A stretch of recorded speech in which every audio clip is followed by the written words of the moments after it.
ಎಷ್ಟೆಲ್ಲ ಪ್ರೀತಿ ಮಾಡ್ತಿ ಮಗ ಕೇಸ್ ಆಗುತ್ತೆ ಕಣ ಪ್ಲೀಸ್. ಆವೇಶದಲ್ಲಿ ಏನೋ ಮಾಡ್ಬಿಡಮ್ಮ ಪ್ಲೀಸ್, ಹೇಳ್ತೀನಿ ಕೇಳು, ನಾನು ಮಾತಾಡ್ತೀನಿ. ಫೋನ್ ಯಾರು ಫೋನ್ ಮಾಡ್ಬೇಡಿ. ಅವ್ರು ಬೇಡ ಅಂತ ಹೇಳಿದ್ಮೇಲೆ ನಾನು ಬೇಡ, ನಂಗೂ ಬೇಡ. ಏನ್ ಮಾಡ್ಬೇಕು ಅನ್ಕೊಂಡಿದ್ಯೋ? ಅಲ್ಲ ಫೋನ್ ಅಲ್ಲಿವರೆಗೂ ಹೋಗೋಣ. ಅಜ್ಜಿ ನಾನು ಸಾಯ್ಬೇಕು ಮಗ, ನಾನು ಅವ್ನು ಬಿಟ್ಟು ಬದುಕಿರಲ್ಲ. ಅಯ್ಯೋ ನಾನು ಸತ್ತೋಗ್ತೀನಿ.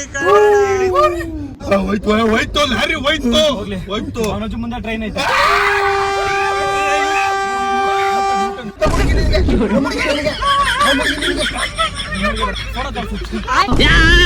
ಬಡ್ಡಿ ಮಗ